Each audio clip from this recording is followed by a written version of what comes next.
சாமுவேலும் சவுலும். சவுல் நடுவாசலிலே சாமுவேலிடத்தில் வந்து, ஞானதிஷ்டிக்காரன் வீடு எங்கே சொல்லும் என்று கேட்டான். சாமுவேல் சவுலுக்கு பிரதியுத்தரமாக, ஞானதிஷ்டிக்காரன் நான் தான். நீ எனக்கு முன்னே மேடையின் மேல் ஏறிப்போ. நீங்கள் இன்றைக்கு என்னோட போஜனம் பண்ண வேண்டும். நாளை காலமே நான் உன் இருதயத்தில் உள்ளது எல்லாவற்றையும் உனக்கு அறிவித்து உன்னை அனுப்பிவிடுவேன். 3 நாளைக்குள்ளே முன்னே காணாமற் போன கழுதைகளைப் பற்றி கவலைப்பட வேண்டாம். அவைகள் அகப்பட்டது. அதல்லாமல் சகல இஸ்ரவேலின் அபேட்சையும் யாரை நாடுகிறது? உன்னையும் உன் வீட்டார் அனைவரையும் அல்லவா என்றான்.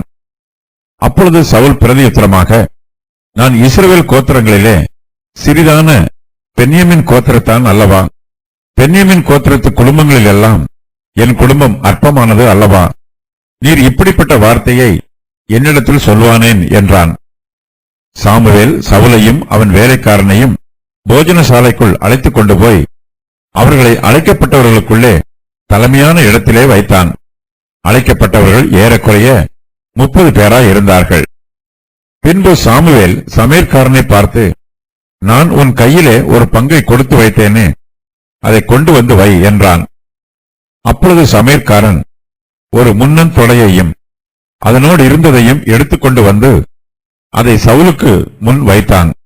அப்பொழுது சாமுவேல், இதோ இது உனக்கென்று வைக்கப்பட்டது. இதை உனக்கு முன்பாக வைத்து சாப்பிடு. நான் ஜனங்களை விருந்துக்கு அழைத்தது முதல் இதுவரைக்கும் இது உனக்காக வைக்கப்பட்டிருந்தது என்றான். அப்படியே சவுல் அன்றைய தினம் சாமுவேலோட சாப்பிட்டான்.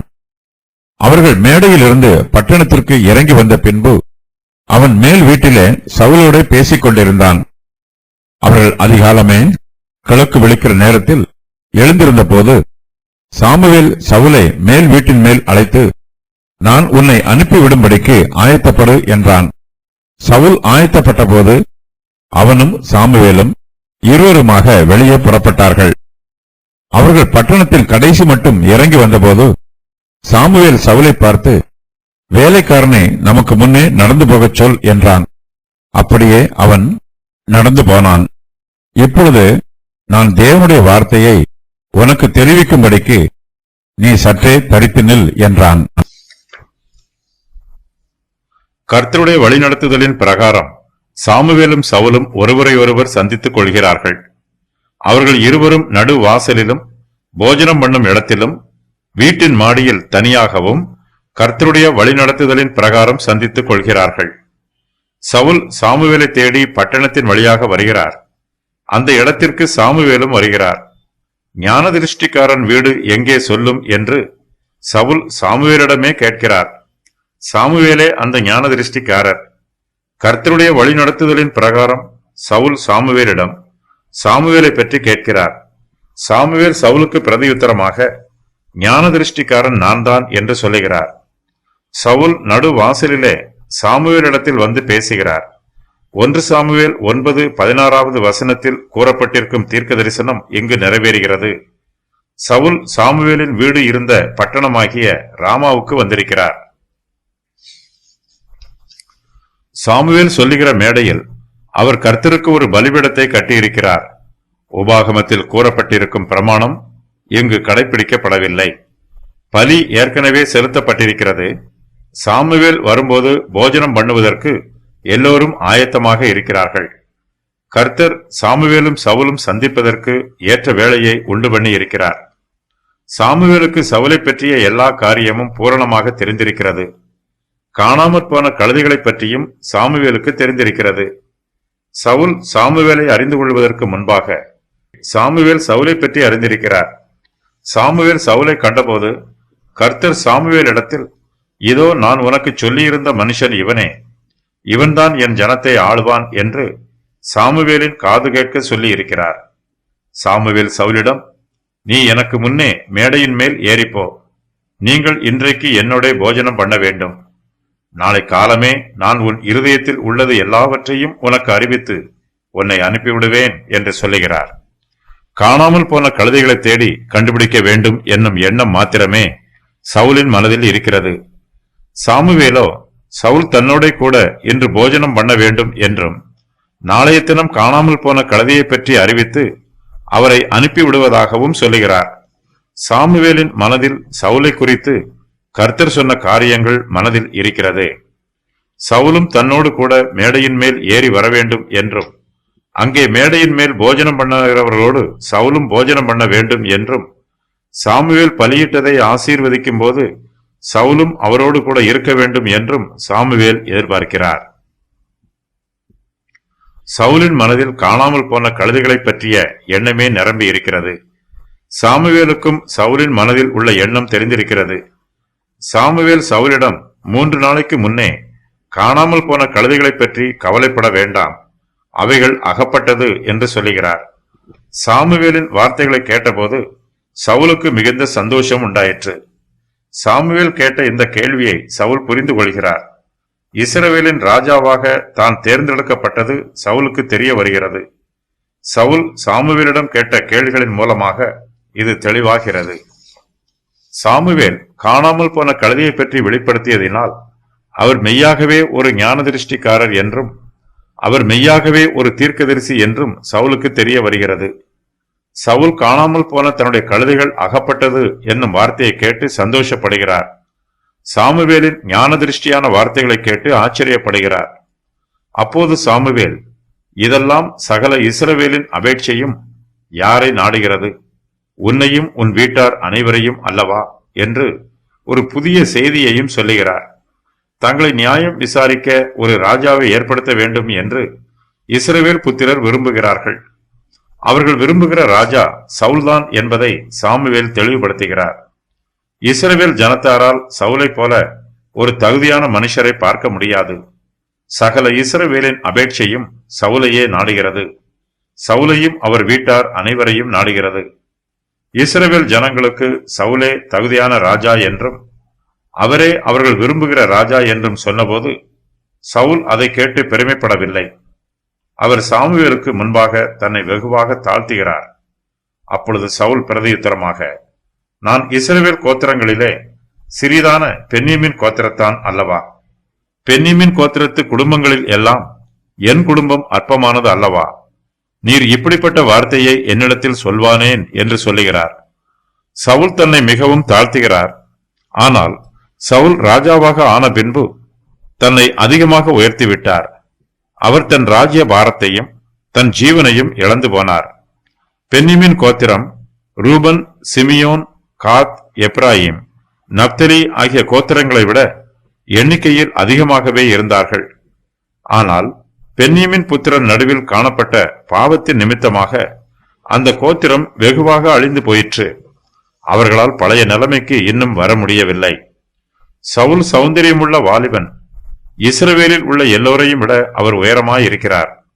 ஆகையினால் சவுலே இஸ்ரவேல் ஜனத்தாருக்கு பிரியமான ராஜாவா இருப்பார் என்று சாமுவேல் நினைக்கிறார். ஆனால் சவுலோ தன்னை பற்றி சொல்லும் போது, நான் இஸ்ரவேல் கோத்திரங்களிலே சிறிதான பென்யமீன் கோத்திரத்தான் அல்லவா என்று மிகுந்த மனத்தாழ்மையோடு சொல்லுகிறார். பென்யமீன் கோத்திரத்தில் உள்ள குடும்பங்களில் சவுலின் குடும்பம் சாதாரணமான அற்பமான குடும்பம். சவுல் விசேஷித்த குடும்பத்தை சேர்ந்தவர் அல்ல. அவருடைய குடும்பத்தார் கனமுள்ளவர்களும் அல்ல. சாமுவேல் சவுலுக்கு கர்த்தருடைய வார்த்தையை சொன்ன பின்பு சவுல் தன்னை பற்றி சொன்ன காரியங்களை சாமுவேல் தன் மனதில் வைத்துக் கொள்கிறார். சவுலின் வார்த்தைகளுக்கு சாமுவேல் வேறு பிரதியுத்தரம் ஒன்றும் சொல்லவில்லை. சில சமயங்களில் நாம் கர்த்தருடைய வார்த்தைகளை ஜனங்களுக்கு அறிவிக்கும் போது கர்த்தர் சொன்னதை மாத்திரம் சொல்ல வேண்டும். அதிகப்படியான வார்த்தைகளை பேசக்கூடாது. சுருக்கமாக பேசுவது மிகவும் நல்லது. சாமுவேல் சவுலையும் அவருடைய வேலைக்காரனையும் போஜன சாலைக்குள் அழைத்துக் கொண்டு போய் அவர்களை அழைக்கப்பட்டவர்களுக்குள்ளே தலைமையான இடத்திலே வைக்கிறார். அழைக்கப்பட்டவர்கள் ஏறக்குறைய 30 பேராய் இருக்கிறார்கள். போஜனசாலை என்பது உயர்ந்த மேடையில் உள்ள பலிபீடத்தின் அருகில் பலியாக செலுத்தப்பட்ட மிருக ஜீவனின் மாம்சத்தை வேவித்து போஜனம் பண்ணும் இடம். அழைக்கப்பட்டவர்கள் ஏறக்குறைய 30 பேராய் இருந்தாலும் சாமுவேல் சவுலுக்கு 30 பேர் மத்தியிலே விசேஷித்த மதிப்பையும் மரியாதையையும் அந்தஸ்தையும் காண்பிக்கிறார். இனிமேல் நடைபெறப் போகிற சம்பவங்களுக்கு சாமுவேல் சவுலையும் இஸ்ரவேலின் மூப்பர்களையும் ஆயத்தம் பண்ணுகிறார்.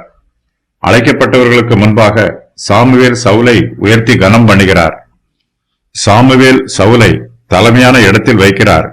சவுலுக்கு விசேஷித்த போஜனத்தை கொடுக்கிறார். பின்பு சாமுவேல் சமையற்காரனை பார்த்து, நான் உன் கையிலே ஒரு பங்கை கொடுத்து வைத்தேனே, அதை கொண்டு வந்து வை என்கிறார். அப்பொழுது சமையற்காரன் ஒரு முன்னந்தொடையையும் அதனோடு இருந்ததையும் எடுத்துக்கொண்டு வந்து அதை சவுலுக்கு முன் வைக்கிறான். அப்பொழுது சாமுவேல், இதோ இது உனக்கென்று வைக்கப்பட்டது, இதை உனக்கு முன்பாக வைத்து சாப்பிடு. நான் ஜனங்களை விருந்துக்கு அழைத்தது முதல் இதுவரைக்கும் இது உனக்காக வைக்கப்பட்டிருந்தது என்று சவுலுக்கு சொல்லுகிறார். அப்படியே சவுல் அன்றைய தினம் சாமுவேலோட சாப்பிடுகிறார். சாமுவேல் ஏற்கனவே ஒரு முன்னந்தொடையை சமையல்காரனிடம் கொடுத்து வைத்திருக்கிறார். சவுலை கனப்படுத்துவதற்காக அந்த பங்கை சாமுவேல் சவுலுக்கு கொடுக்கிறார். சமாதான பலியின் வலது முன்னந்தொடை ஆசாரியருக்கு கொடுக்கப்படும். அவர்கள் கர்த்தருடைய பிரமாணத்தின்படி முன்னந்தொடையை பெற்றுக் கொள்வார்கள்.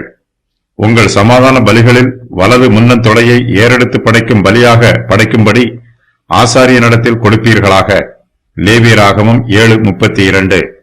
சமாதான பலியின் இடது முன்னந்தொடை போஜன பந்தியிலே ஆசாரியருக்கு அடுத்தபடியாக உயர்ந்த ஸ்தானத்தில் அமர்ந்திருக்கிறவருக்கு கொடுக்கப்படும். ஆனால் சாமுவேலோ இங்கு தன்னுடைய பங்காகிய வலது முன்னந்தொடையை சவுலுக்கு கொடுக்கிறார். சாமுவேல் தன்னுடைய ஊழிய ஸ்தானத்தையே சவுலுக்கு விட்டுக் கொடுக்கிறார் என்பதற்கு இது அடையாளம். சாமுவேல் இஸ்ரவேலை நியாயம் விசாரிக்கும் ஊழியத்தில் இருந்து ஓய்வு பெறுகிறார். அவர்கள் நியாயம் விசாரிக்கும் ஊழிய பொறுப்பை சாமுவேல் சவுலுக்கு கொடுக்கிறார். அவர்கள் மேடையில் இருந்து பட்டணத்திற்கு இறங்கி வந்த பின்பு சாமுவேல் மேல் வீட்டிலே சவுலோடு பேசிக் கொண்டிருக்கிறார். சாமுவேலும் சவுலும் மாலை வேளையிலே தனியாக பேசிக் கொண்டிருக்கிறார்கள். அவர்கள் இருவரும் இஸ்ரவேல் தேசத்தின் கடந்த கால நிலைமையையும் தற்காலத்து நிலைமையையும் பேசிக் கொண்டிருந்திருப்பார்கள். சவுலை ராஜாவாக அபிஷேகம் பண்ணுவதும் அவருடைய பேச்சில் இடம் பெற்றிருந்திருக்கும். இஸ்ரவேல் புத்திரர் அனைவரும் சபையாக ஒன்று கூடி வரும் நாளை பற்றியும் அந்த நாளில் சவுல் ராஜாவாக அபிஷேகம் பண்ணப்படுவது பற்றியும் அவர்கள் ஒருவருக்கொருவர் கலந்து பேசியிருப்பார்கள். அவர்கள் இருவரும் மறுபடியுமாக அதிகாலையிலும் பேசுகிறார்கள்.